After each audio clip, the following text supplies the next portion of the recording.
नमस्कार साथियों, आपका बहुत बहुत स्वागत है हमारे YouTube प्लेटफॉर्म पे। और आज हम चर्चा करेंगे एसएससी प्रोटेस्ट।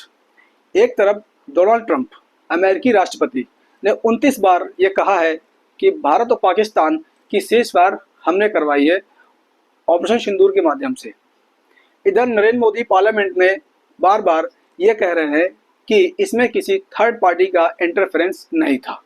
बट वही लोकसभा ऑपोजिशंस जो लीडर हैं राहुल गांधी, वो ये कह रहे हैं कि नरेंद्र मोदी ने अभी तक कोई भी डोनाल्ड ट्रंप को रिस्पांस नहीं दिया है। तो एक तरफ हमारी अंतर्राष्ट्रीय राजनीति और जो राष्ट्रीय राजनीति उसके माध्यम से एक और नया एक अध्याय जुड़ गया है, जिसका नाम है एसएससी प्रोटेस्ट। एक्चुअली एसएससी संस्था है, एसएससी संस्था, इसका फुल फॉर्म होता है स्टाफ सिलेक्शन कमीशन। ये बहुत सारे एग्जाम कंडक्ट करवाती है एवरी ईयर, जैसे कि SSC CGL, SSC CHSL, SSC MTS, SSC GD and etcetera.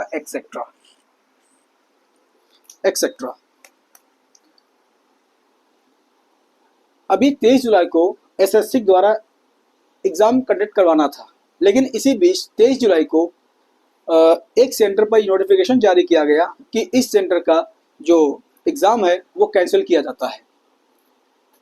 जो संस्था जो एग्जाम कंडक्ट करा रही थी उसका नाम है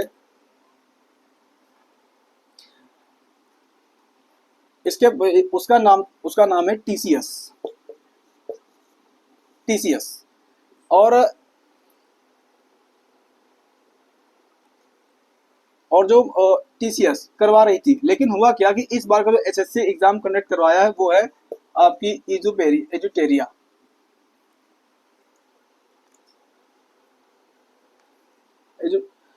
तो इस इंस्टीट्यूट ने जो 23 जुलाई का जो एग्जाम कंडक्ट होना था वो कैंसिल कर दिया है। जो बहुत से स्टूडेंट जो ऐसे हैं जो बहुत दूर दराज क्षेत्र से आते हैं, और जो उनका जो प्रिपरेशन होता है उसमें बहुत सारी दिक्कतें आती हैं, बहुत सा स्ट्रगल होता है। खासकर मेंटली स्ट्रेस जो स्टूडेंट होते हैं, मेंटली स्ट्रगल करते हैं, मतलब तो रात में जग के पढ़ाई करते हैं। उसके बाद में इतना बहुत बड़ा कंपटीशन है, ऐसे कंपटीशन में स्टूडेंट मेंटली और फिजिकली प्रिपेयर होकर के एग्जाम देने जाता है। सरकार से ये भी नहीं बनता है कि हम फेयर एग्जामिनेशन करा सकें। तो इसी को लेकर के स्टूडेंट ने अपने टीचरों से ये रिक्वेस्ट की कि आप हमारी बात सरकार तक पहुंचाइए। तो बहुत सारे जो एसएससी के जो टीचर्स हैं, जिनमें हम नाम ले सकते हैं राकेश यादव सर का, जो बहुत ही प्रेस्टिजियस टीचर हैं। नीतू मैम, नंबर 3 गगन प्रताप सर, उसके बाद में अभिनव सर। ये स्तंभ हैं 4 एसएससी एग्जाम कंडक्ट करवाने के, और साथ ही साथ खान सर भी। तो इन लोगों ने क्या किया कि स्टूडेंट की बात को लेकर के जंतर मंतर पर एक प्रोटेस्ट किया। तो वहाँ की जो पुलिस थी, यानी कि पुलिस ने क्या किया, इन सभी को अरेस्ट कर लिया और उनके साथ बहुत ज़्यादा बदसलूकी की गई। उनको अरेस्ट किया गया, अरेस्ट करके पूरा पहले उनको 2-3 घंटे घुमाया गया, उसके बाद पता नहीं कहाँ उनको छोड़ा गया। तो जब हमारे देश के जो शिक्षक है उनके साथ ऐसा व्यवहार किया जाएगा तो आम जनता क्या करेगी। दूसरी बात यह है कि जो शिक्षक होता है वो समाज का आधार होता है, वो समाज को एक मोटिवेट करता है। जो हमारी जो युवा पीढ़ी है, युवा पीढ़ी को कौन गाइडेंस करेगा, युवा पीढ़ी को कौन समझाएगा, किसकी जिम्मेदारी बनती है कि युवाओं को शिक्षित करना। या तो सरकार ऐसी एजुकेशन सिस्टम तैयार करता, वो भी नहीं किया। आज स्कूल की हालत यह है कि 5000 स्कूल बंद कर देगी, यूपी सरकार ने बंद कर दिए सरकारी स्कूल।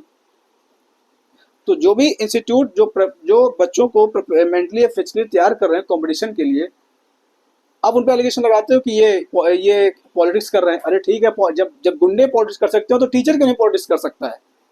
अगर एक गुंडा अपनी पॉलिटिक्स एक बैकग्राउंड बना सकता है तो टीचर क्यों नहीं बना सकता? कम से कम पढ़े लिखे लोग तो जाएंगे पॉलिटिक्स में। और सबसे बड़ा, आपसे एक एग्जाम फेयर एग्जाम नहीं कंडक्ट नहीं कराया जा सकता तो आप क्या कर सकते हैं?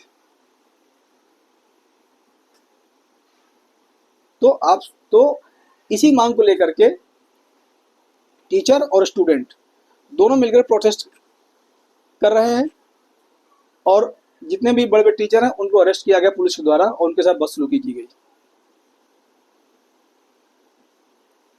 तो जब किसी समाज में, किसी देश में टीचरों का सम्मान नहीं होगा, वहाँ की जो यूथ पावर है उसका रिस्पेक्ट नहीं होगा, तो फिर इसका मतलब ये कि जो हम जो विश्व गुरु बनने की कल्पना कर रहे हैं वो तो खोखली कल्पना है। क्या खाक हम विश्व गुरु बन पाएंगे जब यहाँ पे बच्चों का एडमिशन नहीं अच्छे से किसी स्कूल में हो पा रहा है? कोई अगर एडमिशन हो भी गया तो जब कोई तैयारी करता है कंपटीशन की, आप फिर एग्जाम नहीं कंडक्ट करा पा रहे हैं। इसके पहले भी नीट का एग्जामिनेशन लीक हुआ था, बीपीएससी का पेपर लीक हुआ था, यूपीएससी का पेपर ऐसा पॉसिबिलिटी थी वो भी लीक हुआ था। तो आप जब पेपर ही नहीं फेयर करा पा रहे हैं, तो उनको आप स्टूडेंट को कॉन्फिडेंस नहीं ले पा रहे हैं, तो फिर आप कर क्या रहे हैं? तो ये मैं क्वेश्चन आपसे आज छोड़ के जा रहा हूं कि आप इस पर राय दीजिए, क्या एसएससी में रिफॉर्म्स करने चाहिए या नहीं? अगर करने चाहिए तो क्या, और क्या नहीं करने चाहिए तो क्या? मैं कुछ 2-4 रिफॉर्म्स आपको बताना चाहता हूं कि जिसके माध्यम से मुझे लगता है कि इनमें रिफॉर्म्स होने चाहिए एसएससी में। फर्स्ट ऑफ ऑल ये होना चाहिए कि जो एजिट्रोपा जो मतलब कि एग्जाम करा रही थी उसको फिर से बैक किया जाए टीसीएस। सेकेंड थिंग ये है कि जो नॉर्मलाइजेशन पॉलिसी इन्होंने बना रखी है ये टोटली हटा दी जाए इसको हटा ही दिया जाए। तीसरी चीज ये है कि जो भी एग्जाम सेंटर्स बनाए जाते हैं उनको ये क्लियर मैसेज होना चाहिए कि आपको जिस तारीख को डेट डिसाइड हुई एग्जामिनेशन का, आप उसी डेट को एग्जामिनेशन कंडक्ट कराएंगे।